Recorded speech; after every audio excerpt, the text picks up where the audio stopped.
Assalamualaikum warahmatullahi wabarakatuh.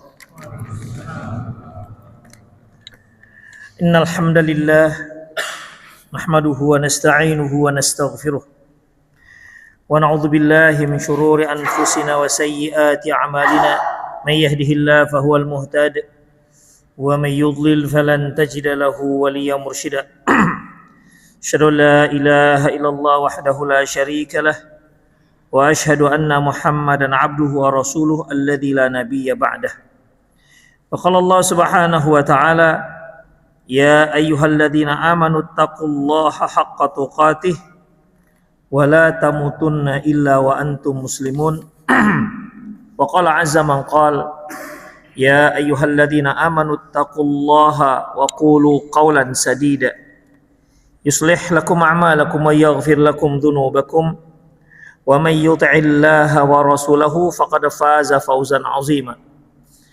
Ya ayyuhan nasu taqu rabbakumul ladzi khalaqakum min nafsin wahidah wa khalaqa minha zawjaha wa batha minhuma rijalan katsiran wa nisaa'a wattaqullaha alladzi tasaaluna bihi wal arham innallaha kana 'alaikum raqiba. Amma ba'du, nastaqal hadithi kitabullah wa khairul hadi hadi Muhammad sallallahu alaihi wasallam wa syarrul umur muhdatsatuha wa kullu muhdatsatin bid'ah wa kullu bid'atin dhalalah wa kullu dhalalatin finnar. Ikhwati wa akhwat azallahu wa iyyakum. Allah Subhanahu wa taala firman, laqad khalaqnal insana fi kabad. Sesungguhnya kami menciptakan manusia itu fi kabad, dalam keadaan yang susah. Kehidupan yang kita jalani di dunia ini adalah kehidupan yang susah, yang penuh dengan masalah. Apapun yang kita lakukan, pasti ada sebuah masalah yang harus kita hadapi. Namun terkadang masalah tersebut masalah yang sangat kecil, mungkin sangat kita abaikan saja. Bahkan terkadang ada masalah itu yang sangat besar, membuat hati kita berat, membuat pikiran kita resah, memikirkannya karena tidak tahu apa jalan keluarnya. Ikhwah azallahu wa iyyakum, mungkin kita selalu berpikir masalah itu adalah sesuatu yang tak mengenakkan. Masalah, misalnya masalah sakit, sedang menghadapi sakit, mungkin sedang menghadapi ekonomi yang sulit, yang sebenarnya Allah Subhanahu wa taala menyebutkan dalam Al-Qur'an, Allah Subhanahu wa taala memberikan wa nabluukum bisyarri wal khair fitnah. Sesungguhnya kami sedang menguji kalian dengan memberikan kebaikan dan keburukan. Ujian itu bukan dari hal-hal yang hanya yang tidak kita sukai. Yang kita sukai itu juga sebuah ujian, dan itu juga masalah. Oleh karena itu bukan hanya kemiskinannya saja masalah, tapi boleh kita katakan orang yang kaya raya juga lebih banyak masalahnya. Selama dia hidup pasti ada masalah, pasti ada cobaan. Wa nabluukum bil khair wal wasyarr, dan kami coba kalian dengan cobaan yang baik, yang kalian sukai dan yang tidak kalian sukai. Ketika kita sakit, tentu ini sebuah masalah dalam kehidupan kita. Dan ketika kita sehat, sebenarnya masalah juga. Makanya bahkan kalau kita lihat banyak orang yang dia tidak berhasil menyelesaikan masalah dia, yaitu berupa kesulitan, berupa kelapangan, ketimbang masalah berupa kesulitan. Kalau kita katakan masalah ini sebuah cobaan, banyak orang yang lebih mampu menghadapi masalah ataupun satu kesulitan, misalnya kemiskinan, ketimbang dia diuji dengan kekayaan. Makanya kita lihat orang-orang yang ekonominya sulit, dia bisa lebih mudah dekat dengan Allah, mudah dekat dengan masjid, mudah berdoa, bangun malam, berdoa sambil mencucurkan air mata. Namun ketika Allah Subhanahu wa taala beri dia cobaan berupa kekayaan, perusahaan semakin besar, maka boleh jadi salat juga mulai tidak khusyuk, ke masjid juga mulai tidak sempat, berdoa juga udah jarang. Salat assalamualaikum assalamualaikum sudah langsung bangkit. Ikhwah, dikarenakan waktunya yang sangat luar biasa. Itu sebuah cobaan yang sebenarnya lebih berbahaya ketimbang cobaan miskin. Tetapi kita kalau disuruh pilih, Pak, Bapak dan Ibu mau dicoba miskin atau dicoba kaya? Kepinginnya dicoba kaya ya. Insya Allah kali memang. Dicoba sakit atau dicoba sehat? Sehat. Iya. Padahal kita berdoa dengan Allah sungguh-sungguh itu ketika sakit, ketika miskin, atau ketika kaya raya, atau ketika kita sehat walafiat. Hah? Ketika sakit kan, kita bisa berdoa itu sungguh-sungguh itu ketika kita sakit. Beda ketika kita dalam keadaan sehat walafiat, rezeki lapang, ya mungkin kita doanya ala kadarnya, ya doa pamungkas, Rabbana atina fid dunya hasanah wa fil akhirati qina azabannar, dah selesai. Ya kan? Tapi coba dia ketika dia sakit, ketika Masya Allah uangnya tidak ada, bulan depan kontrakan harus dibayar, anak-anak mau bayar uang sekolah. Masya Allah, ikhwah. Saya yakin dia akan kembali kepada Allah dengan sungguh-sungguh. Ikhwah azallahu wa iyyakum. Oleh karena itu, laqad khalaqnal insana fi kabad. Kami ciptakan manusia itu susah, dalam keadaan susah. Ya, semuanya kita harus usahakan. Mungkin kita selalu membanding-bandingkan diri kita dengan orang yang ekonominya lebih, yang kita anggap dia lebih enak. Jadi kalau kita naik sepeda motor, yang lain naik mobil, ya enak sekali yang naik mobil, dan gitu Pak ya.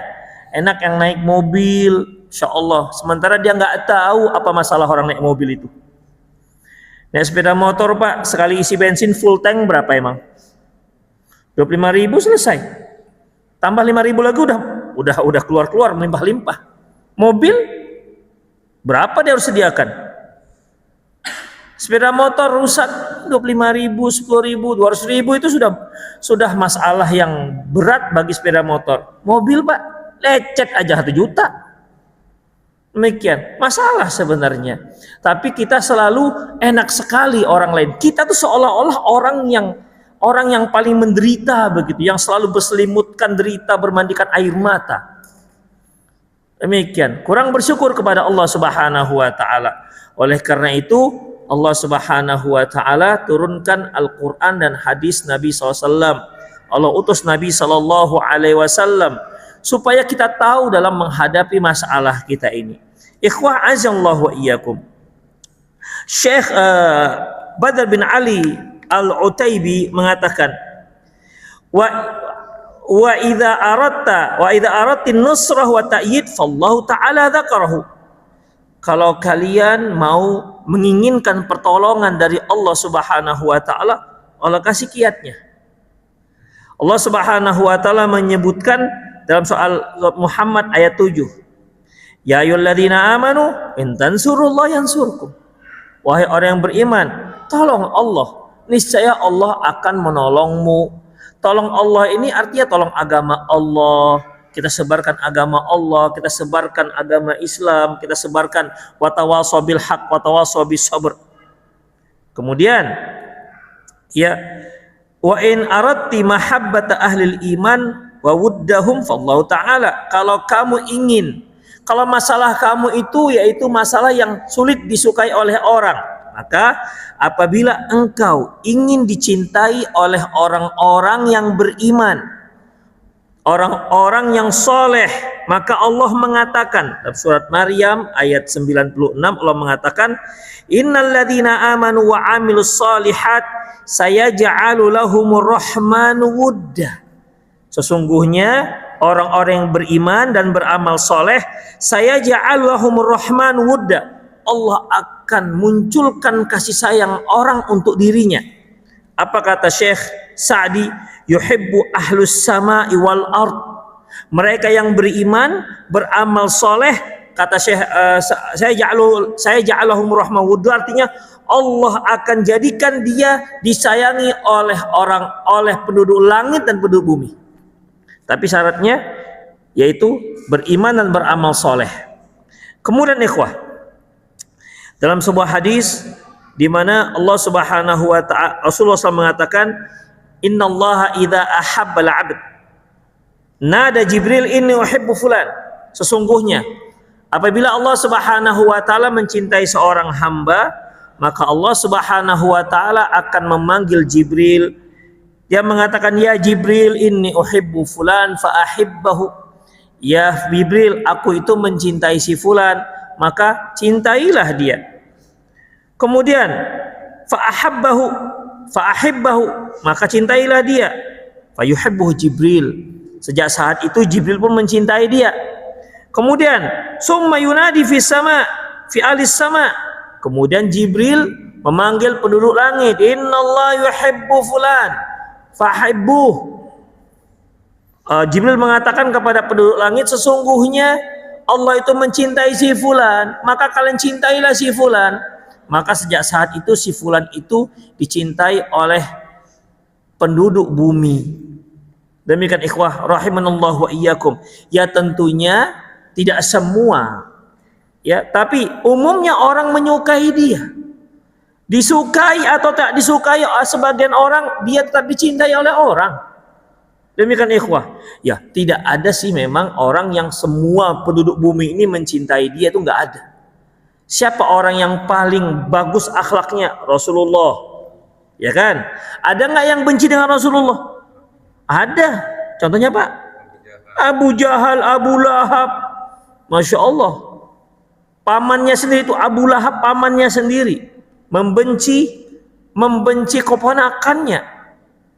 Sampai dia memfitnah Rasulullah Sallallahu Alaihi Wasallam. Kalau ada orang-orang yang ke Ka'bah, dia katakan, aku paman dia ini, jangan ikuti sesat dia ini. Begitu ikhwan. Tapi Allah Subhanahu Wa Taala kan punya kehendak lain. Makanya ikhwah, ya kalau dicintai oleh semua orang tidak akan mungkin itu. Apa kata orang-orang, kata hikmah orang Arab, ridho nas ghayatun la tudrok. Ridho manusia itu target yang nggak akan mungkin dicapai oleh seseorang. Waridullah ghayatun la tutrok. Tapi ridho Allah target yang nggak boleh ditinggalkan. Kita itu yang penting target dicintai oleh Allah Subhanahu wa taala. Kalau Allah Subhanahu wa taala, kalau kita sudah mencintai Allah dan Allah mencintai kita, maka orang-orang akan mencintai kita. Ada yang segelintir nggak suka, itu ikhwah, itu tidak dihitung. Ikhwah azallahu wa iyyakum. Dalam sebuah hadis Rasulullah bersabda dari Abi Darda radhiyallahu anhu, dia berkata, ma aqbal 'abdu biqalbihi 'ala Allah. Tidaklah seorang hamba itu menghadapkan hatinya kepada Allah ikhlas tulus, ya, ikhlas tulus beramal, ikhlas karena Allah Subhanahu wa taala. Kemudian illa aqbalallahu taala biqulubil mu'min. Kecuali Allah akan bawa hati para hamba ini menghadap ke dia. Artinya akan mencintai dia. Tafidu ilaihi bil wuddi wa rahmah. Orang-orang akan bersimpati kepada dia dengan cinta dan kasih sayang. Itu dia. Ini Abu Darda mengatakan, ya jadi kalau kita ikhlas karena Allah Subhanahu wa taala, tulus dalam beribadah, ikhlas tulus dalam berteman juga tulus, tidak ada niat-niat duniawi, tulus. Oleh karena itu Allah Subhanahu wa taala akan aqbalallahu taala biqulubil mu'min. Maka Allah Subhanahu wa taala akan membawa hati para hamba ini ke menghadap ke dia, artinya mencintai dia. Demikian ikhwah. Jadi kalau masalah kita kenapa ya saya itu dibenci oleh banyak orang? Nah, demikian. Kenapa dibenci oleh banyak orang? Ikhwah, yang pertama yang harus kita lakukan, introspeksi dulu kita. Jangan sampai, wah mereka itu tidak menerima kebenaran. Jangan itu dulu. Jangan itu dulu. Ikhwah, dalam masalah dakwah, terkadang seorang ustadz yang orasi di masjid gak diterima. Ngobrol di kedai kopi diterima. Gimana jadinya? Itulah makanya Allah Subhanahu wa taala mengatakan li ayyahdiyallahu bika rajulan khairul laka min humrin na'am. Sungguh Allah Subhanahu wa taala memberi hidayah kepada seseorang melalui dirimu itu lebih baik ketimbang unta merah. Karena yang memberi hidayah itu bukan kita. Yang memberi hidayah itu adalah Allah Subhanahu wa taala. Tapi kan Allah nggak memberi langsung. Kalau langsung wahyu namanya. Tapi dia jadikan ada hamba-hamba yang dicinta oleh Allah melalui mereka. Supaya apa? Supaya mereka ini dapat banyak hikmah dan banyak pahalanya dari Allah Subhanahu wa taala. Coba bayangkan ikhwah, satu kebaikan diterima oleh teman kita, keluarga kita, handai tolong kita, tetangga kita, satu aja. Kemudian yang satu ini dia diamalkan. Gimana? Mengalir terus. Itu kalau satu. Itu kalau satu orang. Kalau dua orang, dua kebaikan, tiga kebaikan, 10 orang, bayangkan ikhwah. Ya, ini cara Allah Subhanahu wa taala untuk mengangkat derajat seseorang. Karena ikhwah, kalau kita itu kalau kita itu melakukan ibadah seperti para salafus soleh terdahulu ikhwah, dari sisi kualitas dan kuantitas sepertinya macam nggak mungkin gitu ya. Kalau kita baca-baca bagaimana mereka beribadah, ini sepertinya macamnya nggak bisa dilakukan oleh orang sekarang. Bisa Bapak satu hari khatam sekali Quran.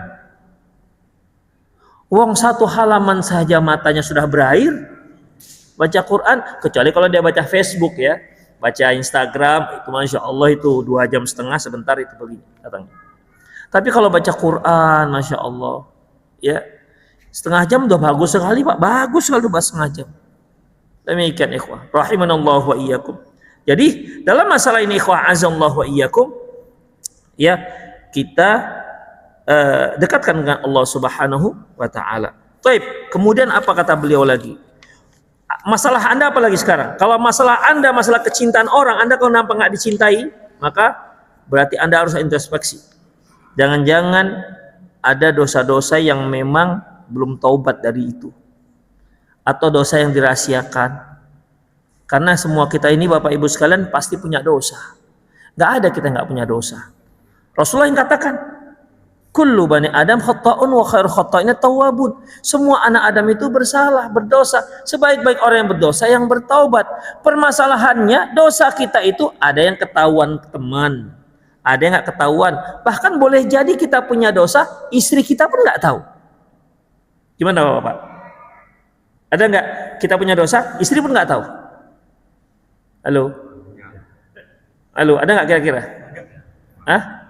Nggak tahu. Tahu semua Pak. Mungkin hanya kita dan Allah yang tahu. Demikian. Kita juga ngapain beberkan juga dosa kita ke istri kan, mengumbar aib namanya. Demikian. Kita tuh punya dosa. Alhamdulillah dosa itu nggak punya bau. Kalau seandainya dosa itu setiap dosa itu muncul bau, udah nggak bisa duduk samping-samping ini kita. Bapak pun nggak bisa dengar ceramah lagi. Bau kali pun ustadz itu katanya.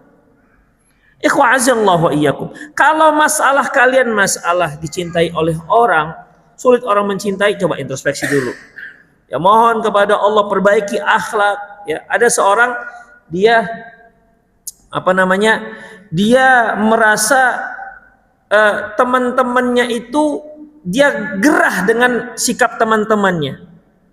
Jawaban syekhnya, kamu baguskan dulu akhlakmu. Jangan-jangan mereka juga gerah denganmu. Demikian. Kan kita itu lebih mudah menilai orang ketimbang menilai diri sendiri. Ya. Lebih mudah demikian. Kita itu karena kita enggak kita enggak menilai diri kita. Jadi akhirnya ya kita merasa kita tuh bagus-bagus saja. Antum bagaimana hari ini? Alhamdulillah soleh kali hari ini. Demikian. Perasaannya begitu, ikhwan. Baik. Kalau masalah antum adalah masalah banyak diancam dengan kejahatan-kejahatan, maka perhatikan ya. Allah Subhanahu wa ta'ala firman, "Alaihissallahu bikafin 'abdah?" Bukankah Allah itu yang melindungi kalian hambanya? Kita serahkan kepada Allah Subhanahu wa ta'ala. Sehingga kita tidak usah takut kalau berjaga-jaga oke. Tapi kalau terlalu anxiety-nya terlalu berlebihan, demikian. Dilihat orang, mau ngapain dia itu? Demikian. Hanya dilihat sajanya. Demikian. Bertakutan yang berlebihan, ikhwah. Coba dekat dengan Allah Subhanahu wa taala. Allah yang bisa menyelesaikannya. Kemudian ikhwah, azallahu iyyakum. Kalau kita mau dimudahkan oleh Allah Subhanahu wa taala semua urusan sulit kita. Jika kita ingin keluar dari semua masalah-masalah yang membuat hati kita sempit, kita ingin mengetahui antara yang hak dan yang batil, bisa membedakan, maka ikhwah azallahu iyyakum, Allah Subhanahu wa taala mengatakan, "Wa may yattaqillaha ja'al lahu makhraja." Barang siapa yang bertakwa kepada Allah, Allah beri dia jalan keluar setiap masalah yang sedang dia hadapi. Ikhwah, perlu perhatikan. Ketakwaan seseorang itu identik sekali dengan ujian masalah yang sedang menimpa dia. Rasulullah mengatakan, inna asyaddan nas bala'an al-anbiya. Sesungguhnya manusia yang paling berat cobaannya yaitu para nabi. Summal amsal fal amsal. Kemudian yang semisalnya dan yang semisalnya. Rasulullah juga pernah mengatakan sesungguhnya Allah Subhanahu wa taala menguji seorang hamba sesuai dengan bagaimana kekuatan keimannya. Kalau imannya kuat, maka cobaannya semakin luar biasa. Semakin kuat, semakin berat. Makanya semakin takwa seseorang, maka cobaannya Pak semakin berat, semakin besar. Demikian. Semakin kuat imannya, semakin berat masalah dia, semakin berat cobaan yang Allah akan timpakan ke dia. Demikian. Jadi ibu-ibu mau menjadi orang yang tambah bertakwa atau biasa-biasa aja takwanya, Bu? Kalau semakin kuat takwanya semakin berat loh. Jangan-jangan semakin takwa istri suaminya poligami. Nah, kan berat juga itu. Jadi gimana? Mau nggak jadi orang yang bertakwa? Ikhwah, perhatikan, jangan khawatir. Karena Allah katakan, "Wa may yattaqillaha yaj'al lahu makhraja." Barang siapa yang bertakwa kepada Allah, Allah akan beri dia jalan keluar. Masalahnya, masalah kita itu bukan beratnya sebenarnya. Tak ada jalan keluarnya nampak. Demikian, tak ada jalan keluarnya nampak. Seberat apapun masalah kita, kalau seandainya Allah Subhanahu wa taala beri solusi, selesai masalahnya. Demikian. Sekecil apapun, seringan apapun masalah kita, kalau kita tidak tahu jalan keluarnya, itu menjadi sangat berat. Demikian ikhwah. Jadi jangan khawatir jadi orang takwa, tetap harus menambah ketakwaan. Karena Allah Subhanahu wa taala mengatakan, "Inna akramakum indallahi atqakum." Sesungguhnya orang yang paling mulia di antara kalian yang paling bertakwa. Maka harus kita terus tingkatkan ketakwaan kita kepada Allah Subhanahu wa taala dan akan mendapatkan ujian yang berat, tapi Allah beri solusi. Itu dia. Jangan khawatir, ya. Jangan khawatir. Makanya kalau kita lihat para nabi dan rasul, masya Allah mereka mendapatkan cobaan-cobaan yang sangat luar biasa. Ikhwah azallahu iyyakum. Jadi di sini kalau kalian ya mau dimudahkan urusan kalian, kata Allah, kalau kalian ingin semua masalah kalian ada solusinya, maka kembali kepada Allah Subhanahu wa taala. Wa may yattaqillaha yaj'al lahu makhraja. Surat At-Talaq, barang siapa yang bertakwa kepada Allah, maka Allah akan beri dia jalan keluar. Ikhwah, tak ada di antara kita yang nggak ada masalah, dan tidak ada di antara kita yang tidak ada ujian. Seorang itu terkadang diuji dari istrinya, ya kan? Suaminya masya Allah bagus, tapi qadarullah ma syaa fa'ala diuji dengan istri. Ada nggak orang yang soleh diuji dengan istrinya? Siapa? Nabi Nuh, Nabi Lut, ya. Coba seorang nabi. Jadi kalau bapak merasa Masya Allah saya sudah berusaha untuk jadi orang yang soleh. Istriku ini kenapa nggak bisa diatur? Semakin soleh, semakin parah dia. Demikian, ya Allah, gimana istri saya ini? Kenapa saya dicoba dengan istri? Begitu. Ingat Nabi Nuh alaihissalam, seorang istri yang solehah terkadang diuji dengan suaminya. Contohnya, Asia, suaminya, Masya Allah, sudah sesolehah itu Asia, ternyata suaminya, ya Allah, yang berani mengatakan wa ana rabbukumul a'la, aku Tuhan kalian yang maha tinggi. Firaun. Makanya bapak dan ibu jangan kasih nama anak Firaun ya. Demikian, luar biasa ikhwah Firaun ini. Ya. Berani dia mengatakan wa ana rabbukumul a'la. Dia sangat zalim. Pokoknya manusia yang terzalim pada saat itu Firaun. Tapi istrinya solehahnya luar biasa. Jadi bukan berarti kalau ada seorang wanita yang solehah berarti suaminya pasti akan jadi bagus. Nggak ada yang memastikan. Allah hanya menjanjikan. Ada seorang teman akhwat lah. Jadi dia lihat suaminya itu mudah tertarik dengan perempuan lain. Ya, mudah tertarik dengan perempuan lain. Istilahnya apa itu Pak ya? Tak keranjang kali ya. Tak keranjang apa hidung belang? Dua-dua lah ya. Matanya keranjang, hidungnya belang.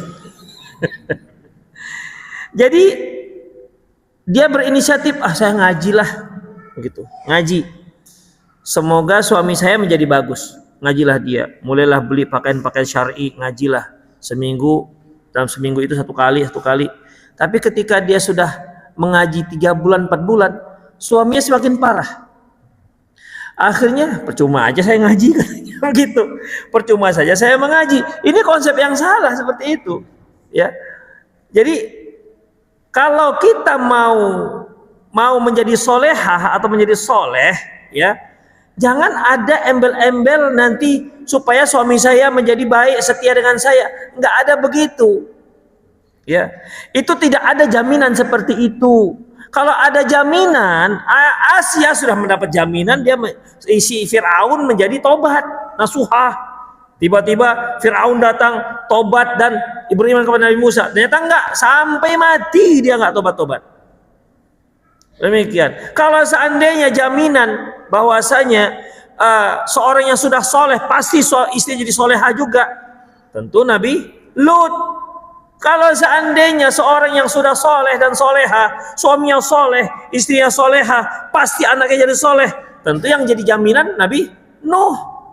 Ternyata Nabi Nuh anaknya kafir ikhwah. Sampai di akhir hayatnya Nabi Nuh di atas kapal, anaknya sedang berenang, dipanggil, ya bunayyar kam ma'ana wala takum ma'al kafirin. Wahai ananda, bunayya itu ikhwah panggilan yang paling lembut dalam bahasa Arab. Bukan hei borjong sini kau dulu, nggak begitu panggilannya. Itu orang Medan yang manggil begitu. Ya, sini kau dulu, tanya kau. Nggak begitu ikhwah. Ya, kalau beginilah cara kita dakwah, ya Allah lari orang kepada anaknya. Kadang-kadang kan begitu. Kita kalau dengan orang bisa lembut, akhi, ayolah akhi, kita ngaji, ayo akhi, gitu kan, lembut kali. Tapi ketika dia ngomongan istrinya, Masya Allah, la haula wala quwata illa billah. Kadang-kadang mama-mama ini ngadu juga, Ustadz, suami saya kasar. Setahu saya lembutnya luar biasa itu dengan Ustadz. Dengan kami kasar macam buto hijau gitu. Ikhwah rahimanallahu wa iyyakum. Jadi Nabi Nuh alaihissalam ini ikhwah, dengan anaknya yang kafir tetap dipanggil, ya bunayyar kam ma'ana wa la takum ma'al kafirin. Wahai ananda, ayo ikut bersama ayah. Wa la takum ma'al kafirin, jangan kamu termasuk orang kafir. Tapi si anak memang enggak dapat hidayah.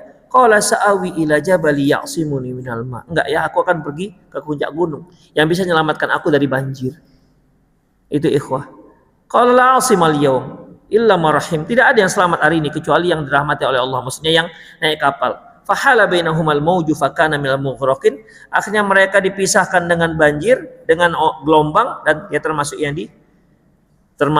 yang ditenggelamkan. Nabi Nuh masih mendoakan, luar biasa ya. Usaha Nabi Nuh alaihissalam. Jadi kalau kita punya anak agak susah diatur, kemudian kita merasa masih mendinganlah saya daripada Nabi Nuh, anaknya kafir lagi. Anak saya masih mendingan, masih pengedar narkobanya. Nggak kafir kan? Pengedar narkoba kafir, Pak? Enggak kan? Nggak kafir. Demikian tuh Nabi Nuh. Demikian ikhwah. Dia bandingkan dengan Nabi Nuh. Ya, tentu tidak apple to apple, itu apple to pipo itu kalau itu. Ikhwah azallahu wa iyyakum. Jadi tidak layak membanding-bandingkan dengan Nabi Nuh. Nabi Nuh itu sudah usaha habis-habisan, sampai anaknya juga sudah ditenggelamkan. Allah masih berdoa, qala Nuh rabbi inna bani min ahli, ya Allah, anak aku kenapa ditenggelamkan, ya Allah, itu termasuk keluarga aku. Begitu ikhwah. Masih didoakan, menunjukkan bagaimana kesungguhan Nabi Nuh alaihissalam berdakwah kepada keluarganya. Jadi ikhwah, ya ada satu-satu seperti itu, tapi umumnya kalau orang emaknya solehah, kemudian ayahnya soleh, umumnya anaknya juga akan berpengaruh dengan kesolehan ayahnya, umumnya. Tapi ada satu-satu, ya, ada satu-satu yang mendapat masalah, ya, yang beda dengan yang lain. Ya, Allah ingin dia mendapatkan pahala yang lebih dibandingkan orang-orang biasa. Asiyah ingin Allah berikan dia pahala lebih dibandingkan wanita-wanita yang soleh biasa, yang soleha biasa. Dia mendapatkan yang luar biasa. Demikian ikhwah. Jadi jangan kecil hati. Kalau Anda ingin masalah Anda selesai dengan bagus, maka kembali kepada Allah, takwa kepada Allah Subhanahu wa taala. Bahkan bukan hanya itu. Kalau rezeki Anda seret, kembali lagi kepada Allah. Wa yarzuquhu min haitsu la yahtasib. Allah akan beri rezeki dari arah yang tidak dia duga-duga. Itu adzan. Belum. Ikhwah azallahu wa iyyakum. Terkadang memang ada hal-hal yang enggak masuk akal kita memang ikhwah. Seperti sabda Nabi sallallahu alaihi wasallam, Inni uqsimu ala thalathatin. Aku bersumpah untuk 3 hal. Apa kata beliau? Kata Rasulullah SAW, ma naqasat sadaqatu mimma la'abdi. Sedekah itu tidak akan mengurangi, ya. Sedekah itu tidak akan mengurangi harta seorang hamba. Saya tanya nih, Bapak punya duit 5 juta, disedekahkan 1 juta, berkurang apa bertambah? Berkurang. Demikian, zahirnya berkurang. Makanya Rasulullah perlu bertakwa. Uqsimu ala salasah. Aku bersumpah. Padahal kalau Rasulullah nggak bersumpah kan para sahabat tetap percaya. Tapi zahirnya itu beda. Ya, tidak akan berkurang. Ya, sedekah itu akan berkurang, tidak akan mengurangi harta seorang hamba. Zahirnya berkurang. Demikian ikhwah. Makanya wa may yattaqillaha yaj'al lahu makhraja. Barang siapa yang bertakwa kepada Allah, Allah akan beri dia jalan keluar. Seolah-olah apa iya ya? Saya sudah lama takwa loh. Tapi kok nggak ada juga. Rezekinya kok gini-gini aja. Nah, itu dia. Rezekinya kok begini-begini aja. Makanya ada yang yang sering bertanya itu, Ustadz, saya sudah nggak bekerja lagi di bank konvensional. Katanya man taraka syai'illah awadallahu khairan min. Barang siapa yang meninggalkan sesuatu karena Allah, maka Allah akan ganti dengan yang lebih baik. Saya sudah tinggalkan bank konvensional, tapi hidup saya semakin lama semakin susah. Apa yang mau kita jawab, Pak? Katanya takwa kepada Allah akan diberi jalan keluar. Diberi jalan keluar dari area yang nggak digaduga-duga. Mana dia? Jalannya nggak duga-duga itu sampai sekarang nggak ada. Kami semakin susah. Demikian ikhwah. Ini yang kadang-kadang ini perlu pembicaraan heart to heart. Ya. Karena di sini masalahnya tidak bisa masalah zahir. Ya, tidak bisa masalah zahir. Ikhwah azallahu wa iyyakum. Jadi makanya ketika kita meninggalkan sesuatu itu karena Allah, bukan dikarenakan apa-apa. Ya, kita sudah tawakal pada Allah Subhanahu wa taala ketika kita meninggalkan sesuatu yang kita anggap satu hal yang buruk. Kemudian ikhwah azallahu wa iyyakum. Apabila kita ingin agar kita terjauhkan dari maksiat, kita ingin dijauhkan oleh Allah Subhanahu wa taala dari perbuatan-perbuatan keji, maka lihat kisah Nabi Yusuf alaihissalam. Allah yang memalingkannya, Allah yang menjaganya, tidak sampai dia melakukan perbuatan maksiat. Dalam surat Yusuf ada 24, Allah Subhanahu wa taala berfirman, kadzalika linasrifa anhu su'a wal fahsya. Demikianlah kami yang menjaga Yusuf sehingga dia tidak melakukan perbuatan perbuatan buruk, wal fahsya, perbuatan keji. Allah yang jaga. Jadi kita kalau terjaga dari satu perbuatan buruk, jangan kita kata sepertinya iman saya sudah bagus sekali. Jangan perasaan. Demikian, itu Allah yang jaga. Tengok tuh kawan itu, masih sebentar berkawan dengan yang kurang bagus, langsung hanyut. Saya alhamdulillah gak hanyut-hanyut. Perasaannya seperti itu. Kalau orang seperti ini, wah ini sudah seperti Qarun. Qarun itu terlalu pede dengan dirinya. Ketika Nabi Musa alaihissalam mengajak dia untuk beriman kepada Allah dan bersyukur kepada Allah karena diberi harta yang melimpah ruah, apa katanya? Qala innama utituhu ala ilmin indi. Musa maksudnya, ya. Musa, kau tahu, ini aku dapati karena ilmuku bagus, pintar dalam mengelola perusahaanku, pintar mengelola usahaku, makanya jadi kaya raya, bukan karena Allah. Nah, begitu ikhwan. Ya, makanya kita yang masya Allah, mungkin anak kita berhasil, mungkin menghafal Quran berhasil, jangan kita merasa, iya memang saya kerja keras sekali sejak itu. Kan kadang-kadang kan mak-mak kita yang nanya, gimana Umi, gimana caranya kok bisa anak-anak bisa hafal Quran? Karena semenjak saya, Allahu Akbar, semenjak saya, ikhwah, pertama itu Allah Subhanahu wa taala, bukan kita. Allah yang memudahkan. Banyak orang-orang yang punya usaha seperti kita, tapi kenapa nggak berhasil? Kita yang Allah berikan kemudahan. Itu semua Allah Subhanahu wa taala. Pertama harus Allah. Yang kedua baru ya, yang penting kita usaha maksimal mungkin. Begitu ikhwah, bukan satu, dua, semuanya kembali kepada kehebatan dia. Sungguh-sungguh. Kedua, muraqabah, memperhatikan anak. Tiga, ikhwah enggak itu. Yang pertama adalah Allah Subhanahu wa taala. Akhi, antum kok bisa dapat seorang istri yang solehah? Wow, seleksinya ketat. Ya. Tesan perpetesnya, kemudian enggak ikhwah, banyak orang yang melakukan itu tapi enggak jadi, enggak dapat. Demikian, karena petunjuk Allah Subhanahu wa taala. Demikian ikhwah, rahimani Allah wa iyyakum.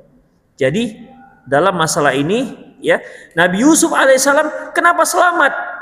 Ikhwah, padahal Nabi Yusuf itu Allah mengatakan walaqad hammat bihi wa hamma biha. Sungguh Yusuf suka kepada Zulaikha, Zulaikha juga suka pada Yusuf. Masalahnya bukan dia hambar-hambar begitu aja. Kan memang Zulaikha yang ngajak tuh, walaqad rawatuhu an nafsi wa rawadathu allati fi baitiha an nafsihi wa ghallaqatil abwab. Dia ajak ke kamar, si Zulaikha-nya yang menutup pintu. Zulaikha itu ikhwah seorang wanita tercantik sekota Mesir. Bukan kaleng-kaleng, skincare-nya mahal itu. Iya, bukan bedak dingin seperti sekarang, enggak. Skincare mahal, sekali oles, mungkin syukur-syukur aja enggak ada suntik botok dulu. Kalau enggak sudah glowing deh. Demikian ikhwah, terkenal, cantik, terkenal. Suka, Nabi Yusuf juga suka, dia yang ngajak. Gitu. Dia yang ngunci pintu, Allahu Akbar. Dia yang ngunci pintu. Kemudian dia katakan, "Hai talak, ayo Yusuf." Nabi Yusuf dia menolak ikhwah. Kenapa? Dia tahu ini walaupun dia suka, tapi ini kan permasalahannya masalah perbuatan keji dan mungkar. Siapa yang menjaga Nabi Yusuf? Allah Subhanahu wa taala. Kadzalika linasrifa anhu su'al fahsya. Demikianlah kami jauhkan Nabi Yusuf alaihissalam dari perbuatan keji dan dari perbuatan mungkar. Allah yang jaga. Demikian ikhwah. Kita nggak tahu. Okelah kita kalau bersama kawan-kawan solehahnya luar biasa, solehnya luar biasa, ya kan? Ketika sendiri, ketika ditugaskan kemana begitu, bertugas di sana, nggak ada siapa-siapa, nggak ada yang tahu. Semuanya kiri kanan pakai bikini, misalnya begitu kan. Tahan apa tidak? Demikian. Ketika kita seorang yang asing, Nabi Yusuf itu ikhwah, dia seorang asing loh. Seandainya dia berbuat mesum pada waktu itu, nggak ada keluarga yang terkotori namanya. Makanya kan kalau yang maling kota Infa gitu misalnya kan, kedapatan, coba tanya, pasti bukan orang situ. Entah kampung sebelah gitu. Oke lah, kita adzan dulu. Demikian ikhwah. Jadi nanti kita lanjutkan Nabi Yusuf dulu ya. Oke. Demikian qouli hadza wa astaghfirullah li wa lakum wal muslimin innahu wal ghafur rahim. Itu adzan Isya kan? Ting itu teh, ya Pak? Ting. Oke, betul, berarti betul. Demikian. Silakan adzan. Nanti kita lanjutkan setelah sholat Isya ya. Billah amma ba'd. Ikhwah azallahu wa iyyakum. Kita lanjutkan. Nabi Yusuf alaihissalam ya, dia digoda oleh seorang wanita dan dia berhasil melewati godaan tersebut. Itu karena apa? Karena dia ditolong oleh Allah Subhanahu wa taala. Ikhwah, pada saat itu kan Zulaikha-nya sempat viral lah peristiwa itu, bahwasanya Zulaikha karena sudah ketahuan dia yang menggoda, viral lah di kalangan mama-mama pejabat Mesir lah. Ya. Akhirnya Zulaikha mengundang ibu-ibu ini untuk makan buah yang ada pakai pisau-pisaunya. Demikian ikhwah. Untuk memperlihatkan sebenarnya Yusuf itu bagaimana. Yang kalian bully aku gara-gara itu, kalian harus tahu gimana sebenarnya Yusuf ini. Jadi ketika mereka sedang sibuk dengan memotong-motong buah atau mengiris buah, waqalat ikhruj alaihin, berkata Zulaikha, Yusuf, kamu keluar. Waqalat ikhruj alaihin. Falamma ra'ainahu akbarnahu wa qatta'na aydiyahunna wa qulna hasya lillahi ma hadza basyara in hadza illa malakun karim. Ketika mereka melihat Nabi Yusuf, kemudian mereka tanpa sadar mengiris-iris tangannya. Kemudian mereka katakan, ma hadza basyara, ini bukanlah manusia, in hadza illa malakun karim. Itu Nabi Yusuf hanya keluar, lewat. Bukan dia keluar lewat begini, bukan begitu-gitu. Ya, bukan tebar pesona seperti itu. Lewat, dan semua seperti itu, seperti kena anestesi semuanya. Mereka nggak sadar kalau tangannya itu sudah teriris. Apa kata Zulaikha? Qalat fadzalikunna alladzi lumtunnani fiha. Udah lihat kan bagaimana kan? Ya, itu kalian baru nengok sekali. Tuh tangan teriris, aku tiap hari mana tahan katanya. Begitu ikhwah. Sejak saat itu yang menggoda Nabi Yusuf bukan hanya Zulaikha, mama pejabat Mesir. Yusuf, mungkin begitulah kalau lewat Yusuf kan. Demikian. Makanya Nabi Yusuf alaihissalam minta, qala rabbi sijnu ahabbu ilayya mimma yad'unani ilaih. Ya Allah, sungguh penjara itu lebih kusukai ketimbang permintaan mereka ataupun godaan mereka. Begitu ikhwah, Allah selamatkan dia. Makanya ikhwah azallahu wa iyyakum, ketika kita ingin masalah kita selesai, ketika menyelesaikan masalah kita dengan tanpa masalah, maka ikhwah itu semua kuasa Allah Subhanahu wa taala, kembalilah kepada Allah. Pertebal kita keimanan kita kepada Allah, dekatkan diri kita kepada Allah Subhanahu wa taala. Apalagi masalahnya masalah keluarga. Allah kan katakan, "Wa min ayati an khalaqalakum min anfusikum azwajan litaskunu ilaiha." Wa ja'ala bainakum mawaddatan wa rahmah. Di antara tanda-tanda kebesaran Allah, Allah jadikan pasangan kalian itu dari diri kalian sendiri. Litaskunu ilaiha, agar kalian tenang bersama pasangan kalian. Kemudian wa ja'ala bainakum mawaddatan wa rahmah, dan Allah jadikan di antara kalian cinta dan kasih sayang. Yang menumbuhkan cinta dan kasih sayang antara suami istri itu adalah Allah Subhanahu wa taala. Kalau kita merasa kok sudah mulai hambar ya cintanya, demikian, yang tadinya sangat cinta mulai agak-agak cinta, kok mulai hambar, ikhwah, kembalikan kepada yang punya hati. Siapa memiliki hati? Allah Subhanahu wa taala. Rasulullah mengatakan, inna qulubal ibad baina asabi'ir rahman. Sesungguhnya hati para hamba itu di antara jari jemari Allah. Yuqallibuha kaifa yasha. Allah membulak-balikan sekehendaknya. Makanya kembali kepada Allah, minta kepada Allah petunjuk. Demikian ikhwah, minta kepada Allah petunjuk. Berapa banyak orang-orang ketika dia merasa masalah sudah keluarganya akhirnya apa? Karaoke. Ya kan? Ada yang udah pergi ke ngopi, ngumpul-ngumpul dengan kawan-kawan. Nanti ketika dia cerita dengan teman-temannya ada yang provokator. Kalau aku cerai aja. Kalau aku ketempeleng. Demikian. Tidak kembali kepada Allah Subhanahu wa taala. Kita juga para bapak-bapak kalau ada masalah di keluarga jangan pergi tinggalkan rumah kemudian perginya ke kafe. Pergi kemana begitu? Ikhwah, perginya kemana seharusnya? Masjid. Itu dia. Jadi kita pun bisa tandain kalau ada bapak ini sudah mulai sering ke masjid, berarti ada masalah. Demikian. Ali bin Abi Thalib kan ketika ada masalah, Rasulullah datang ke rumah Ali bin Abi Thalib. Dilihatnya aina ibnu ammi, kata Rasulullah. Mana anak pamanmu? Maksudnya suaminya. Kata Fatimah radhiyallahu anha, kana baini wa bainahu syai'. Tadi terjadi sesuatu antara diriku dengan dia, kemudian fakharaja, dia pun keluar. Kemudian Rasulullah SAW menyuruh para sahabat coba cari di mana Ali bin Abi Thalib. Ternyata didapati di masjid. Masjid itu tempat yang paling tenang, ikhwah, karena dekat dengan Allah Subhanahu wa taala. Demikian. Jadi jangan mancing. Ngapain mancing? Demikian. Ada masalah pergi mancing. Demikian. Tambah galau nanti New York Idul datang nanti. La ilaha illallah. Jadi ke masjid, dekatkan diri kepada Allah. Demikian ikhwah. Minta kepada Allah karena Allah yang menumbuhkan cinta dan kasih sayang, bukan kita. Kita hanya usaha. Itu ikhwah, azinallahu wa iyyakum. Jadi kalau bisa kita simpulkan, ya kita simpulkan ini perkataan Abu Nuaim dalam kitab Hilyah. Dia meriwayatkan dari Aun bin Abdullah. Dia mengatakan, kanal fuqaha yatawassawna bainahum bi thalathin.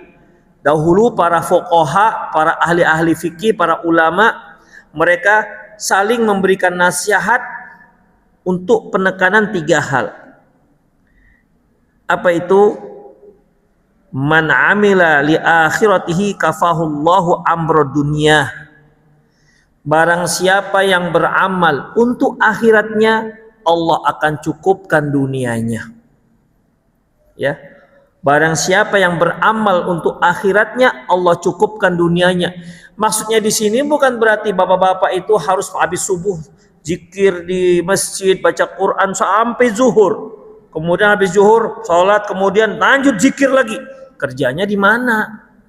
Demikian. Jadi jangan difahami kerja itu, ibadah itu hanya sholat, zikir, baca Quran. Enggak itu. Bapak-bapak pergi keluar rumah untuk mencari nafkah anak istrinya, itu juga ibadah. Sebagaimana ketika ada seorang sahabat, dia kerjanya sangat ulet, dilihat oleh rombongan para sahabat dengan Rasulullah. Apa kata para sahabat? Lau kana hadza fi sabilillah. Ini kalau ulet seperti ini dilakukan ketika jihad fisabilillah, lakana ahsan, lebih baik. Apa kata Rasulullah? In kana kharja yasa ala abawaihi kabirin fa wa fi sabilillah. Loh, kalau dia keluar untuk memberi nafkah kedua orang tuanya yang sudah tua, itu fi sabilillah. Wa in kana kharja liyas'a ala auladi shighar fa wa fi sabilillah. Kalau dia keluar untuk memberi nafkah anak-anak yang masih kecil, fa huwa fi sabilillah. Wa in kana kharja liyas'a ala nafsihi li'iffaha. Kalau dia keluar rumah untuk bekerja, untuk menjaga kehormatan dirinya agar tidak minta-minta, fahuwa fisabilillah, itu juga fisabilillah.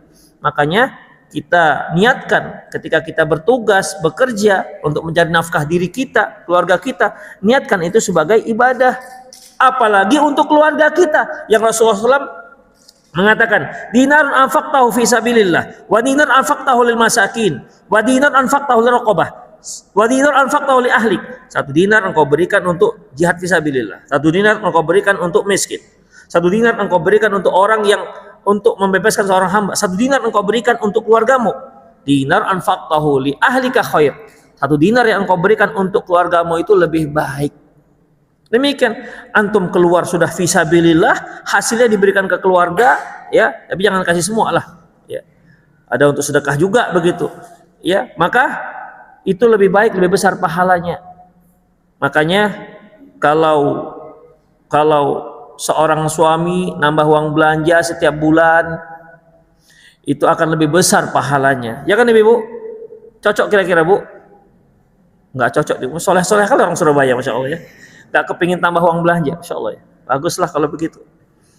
Demikian ikhwah, rahimanallah wa iyyakum. Jadi dalam masalah ini ikhwah, dalam masalah ini ya, kita harus pahami bahwasanya fisabilillah itu tidak harus, ibadah itu tidak harus mahdhah. Baik.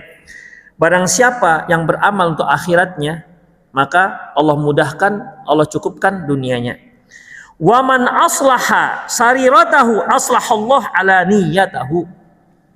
Barang siapa yang memperbaiki urusan rahasianya, artinya ketika dia sendiri dia tetap takwa kepada Allah Subhanahu wa taala, urusan batinnya dia berusaha untuk ikhlas, berusaha untuk tulus ya, maka kafallah aslahallah ala niyatahu, maka Allah akan memperbaiki zahirnya juga.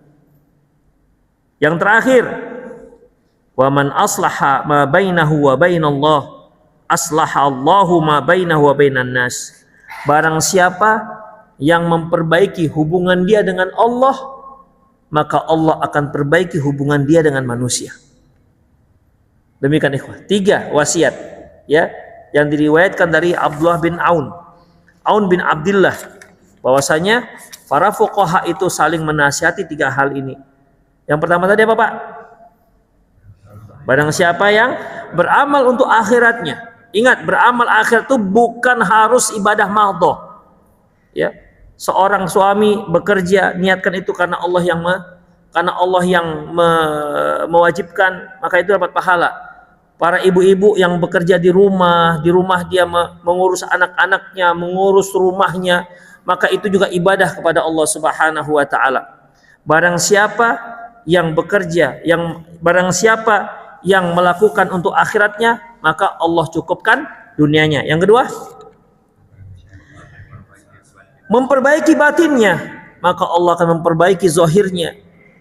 Ya, barang siapa kemudian, makanya kalau ada orang yang akhlaknya bagus, hatinya bagus, ya, nampakkan wajahnya kita suka berteman dengan dia. Walaupun enggak glowing kali, tapi suka.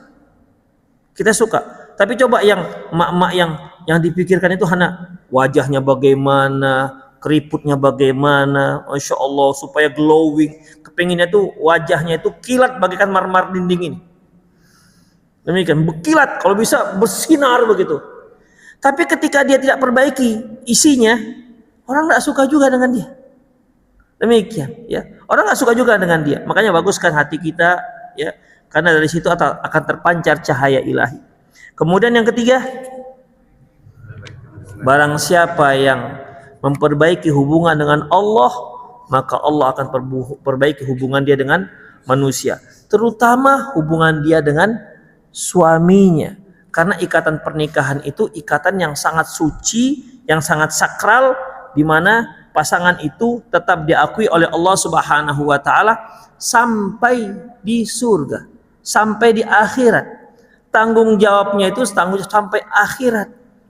Jadi kalau ada masalah kita di rumah tangga, gimana masalahnya ini?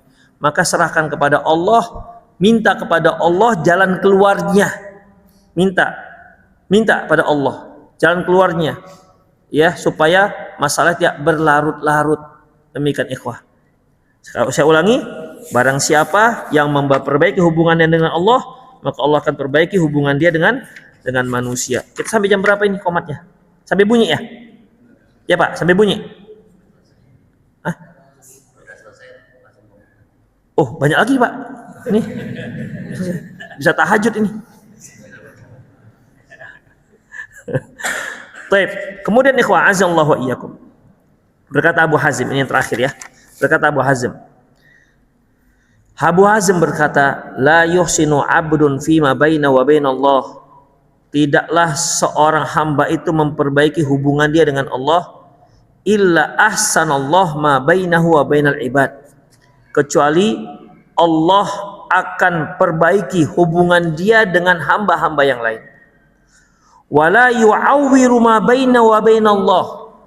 Tidaklah dia rusak hubungan dia dengan Allah illa awwara fima bainahu wa bainal ibad, kecuali Allah akan rusak juga hubungan dia dengan hambanya. La musani'ati wajhal wahid aisaru min musani'ati wujul kullah. Sungguh kita itu berniat ikhlas untuk satu wajah saja, maksudnya untuk Allah saja, ya, itu lebih mudah ketimbang kita ingin mendapatkan banyak wajah. Maksudnya banyak wajah ini wajah siapa? Manusia, ya. Cukup kita ingin wajah saja yang satu ini aja, hanya Allah Subhanahu wa taala yang kita inginkan. Itu lebih baik, lebih mudah ketimbang kita ingin mendapatkan semua wajah manusia. Nggak akan mungkin bisa, yakinlah. Demikian, nggak akan mungkin bisa. Orang yang sudah seakhlak Rasulullah saja nggak bisa mendapatkan wajah semua orang.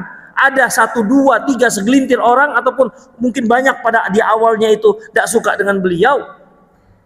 Padahal di awal beliau adalah orang paling baik akhlaknya. Beliau adalah orang yang paling luar biasa diakui oleh penduduk kota Mekah.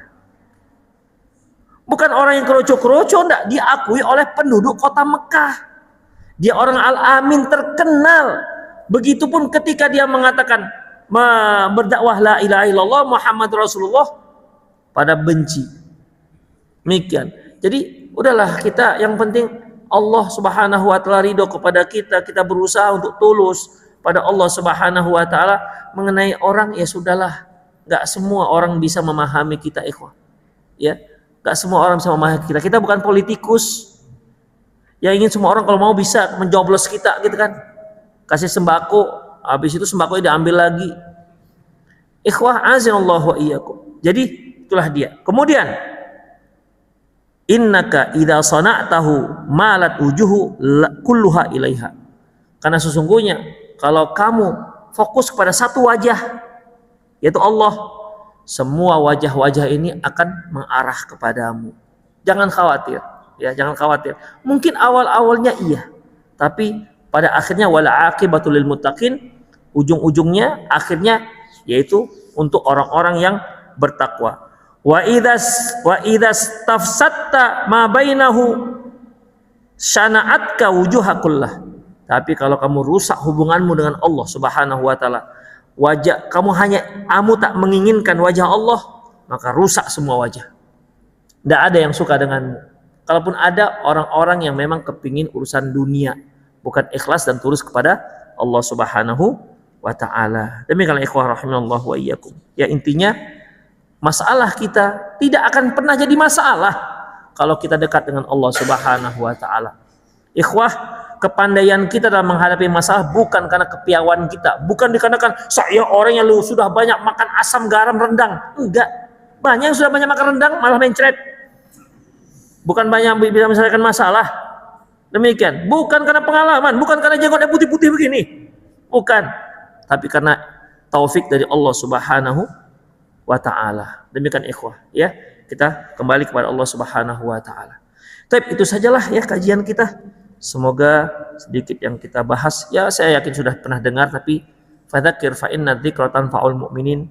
Ingatkanlah karena peringatan itu insyaallah bermanfaat untuk orang-orang mukmin. Jadi jangan sampai kita terlalu pede dengan kemampuan kita dalam menyelesaikan masalah. Bukan, itu nomor sekian. Nomor yang pertama adalah Allah Subhanahu wa taala. Demikianlah para ikhwatiddin azallahu iyyakum, semoga bermanfaat. Tapi yang kurang maaf, aku qouli hadza astaghfirullah li wa lakum wal muslimin innahu wal ghafurur rahim. Subhanakallahumma bihamdik asyhadu an la ilaha illa anta astaghfiruka wa atubu ilaik. Wa akhir da'wana alhamdulillahi rabbil alamin. Assalamualaikum warahmatullahi wabarakatuh.